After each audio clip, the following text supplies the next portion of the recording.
Okay, good morning guys. Video support for our subject Physics for Engineers. Topic is Fluids and Elasticity, Chapter 6. So we have problem 9, Oceans on Mars. Scientists have found evidence that Mars may once have had an ocean 0.5 kilometer deep. So nung meron ng scientist nakakita na nung una daw may ocean sa Mars. Yung lalim niya is 0.5 kilometer yung lalim. The acceleration due to gravity on Mars is 3.7. So mas magaan siya. Mas maliit yung Mars kasi. Kaya yun yung pull ng gravity niya is 3.71. Kaya merong palabas nga nyo na merong, I think it was Conan, nakaka-jump siya ng high because galing siya sa Earth. Tapos doon sa Mars, magaan talaga siya. And then yung bone niya, na-develop niya naman. Anyway, yun yung palabas. What would be the gauge pressure? So gauge pressure at the bottom of such an ocean, assuming it was fresh water. So yung gauge pressure mo, yung sobra, that is delta. Pwede mo na yan i-minus or balik tayo dito. Kasi pinaliwanag ko yun dun. Anyway, tingnan nyo yung paliwanag dun sa book. Yung gagamitin nating formula dito, basically. Muna tayong explain ko muna ka ng piso. It's either, usually, pag sa liquid, we can use this. Ini. So, P2 minus P1. This is already the gauge pressure. Gauge pressure kasi yung definition ng gauge pressure is lagpas dun sa yung lagpas lang dun sa atmospheric pressure. So, yung gauge pressure kasi is minus na yun yung atmospheric pressure. Okay? So, meaning P2 minus P1 na siya. Yun yung gauge pressure. P2 minus P1 kasi yung P1 mo ay yung atmospheric pressure. Pero yung gauge pressure, itong dalawa na to, the difference in pressure, which is gauge pressure. So meaning, yung gagamitin natin formula, ito, Y2 yung sa taas, which is 0, and then yung Y1 is yung pailalim. Kasi yun yung model niya. Okay? So, basically, we'll just use this formula. The gauge pressure would be, ito, gauge pressure na to, pressure 2 minus pressure 1 is actually the gauge pressure, which is the negative of rho g. Rho density, yung pull ng gravity, Y2 minus Y1. Okay, and then we substitute, balik tayo sa problem. You have rho 0.5 kilometer deep, so pababa. So meaning negative 3 seawater. The acceleration to gravity Mars found evidence that Mars may have once an ocean. So kung ocean to siya, what would be the gauge pressure at the bottom such an ocean, assuming it was fresh water?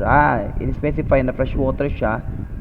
Go Earth ocean to experience fresh water siya, so the density of fresh is 1,000. Pag ocean kasi is 1,013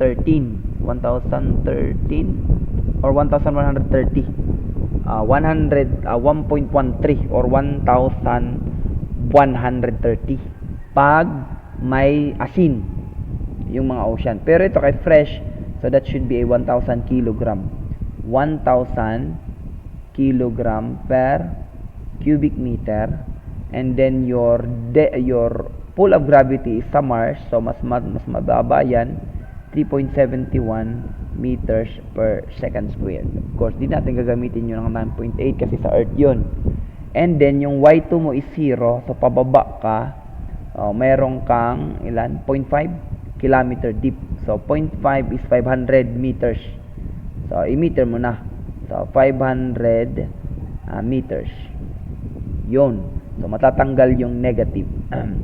Sa meter, kilogram, meters per second squared, Newton. Newton to siya. Ito. Okay? Tapos ito, makakancel yung isa, so dalawa na lang. So, Newton per square meter. So, that is pressure. Newton per square meter is the term Pascal. So, we get our calculator. So, positive na to siya. Negative 1,000 times 3.71 times negative 500. 500 meters. So, 500.5 kilometers, 500 meters.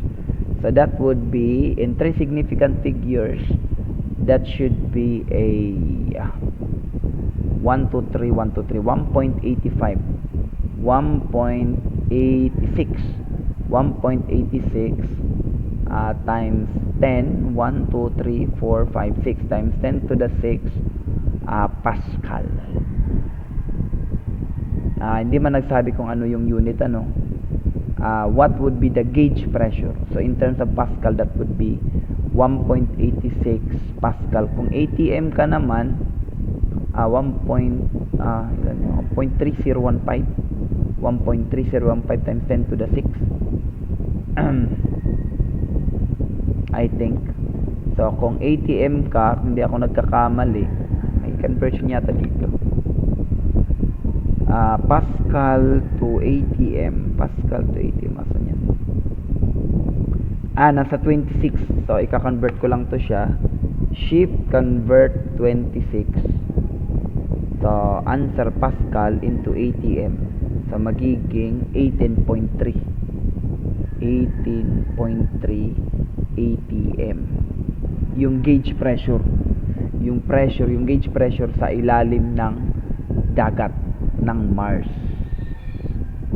To what depth would you need to go into the Earth's ocean to experience the same gauge pressure? So, kung sa Earth yan, gaano daw kalalim? Yun yung letter B.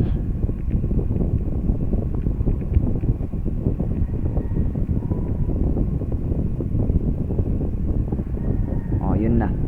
So, dinivide lang to ng, yung conversion kasi is 1.013 times 10 to the 6 yung Pascal, yung 1 ATM. Again, yung na-experience natin na ATM, atmospheric, is 1 ATM. So, igawin natin kung sa Earth, gaano daw kalalim to sa Earth. So, actually, so P2 minus P1 is equal to, of course, 18.3 ATM. So, equal natin kung sa Earth to siya, that would be a negative 9.80. Sorry. Ganun pa rin, 1,000 kilogram per cubic meter. So, 1,000 pa rin to. 1,000 kilogram. Sa Earth. Tas ocean din sa Earth. Tingnan natin. To what depth would you need to go into the Earth's ocean? So, sa ocean sa Earth, so, hindi binigay kung ocean kasi, so, hindi to maging freshwater. So, yun yung isang dapat nyong tandaan. So, hindi siya freshwater, so, hindi siya maging 1,000 lang. So, magiging 1,130. If I'm not mistaken, 1,130. 1.13. Oo. Of course, because yung salt mas mabigat. Kaya nga, mas madaling lumangoy sa dagat kaysa sa freshwater. Kasi, mas mabigat yung dagat. Meaning, gumagaan ka pag lumalangoy ka sa dagat. Yun yung, siguro para madaling yung maintindihan. 1,130, and then, anong unit ito? 1,130 kilogram per cubic meter. And then, gaano daw, yung pull of gravity sa Earth is 9.80665 meters per second squared. And then, 0 minus yung Y2 o yung Y1, Y. So, unknown yung Y. Okay? So, pwede lang tayong mag-solver dito. So,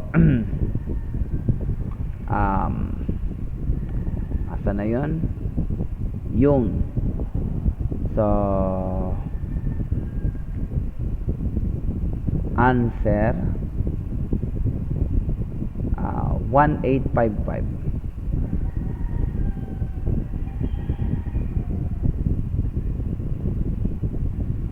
Pascal. So, Pascal to siya. So, i-replace, ibabalik ko dito yung 1.86 times 10 to the 6 Pascal kasi yung Pascal is Newton per square meter. Para yung Y ko talaga is in meters. Okay? So, 1.855 sheet store AE. Store ko na lang sa A. So, mag-alpha A ako. Alpha equals negative 130 times 9.80665 times 0 minus alpha x. So, sheet solve. Nag-solver lang ako. So, the answer is 167 meters in 3 significant figures. So, gaano kalalim sa Mars? That is 500 meters. Dito sa Earth is equivalent lang siya to 167 meters yung lalim. So, this is already your Y. So, Y is Y2. Gaano kalalim? That is Y, which is 167 meters.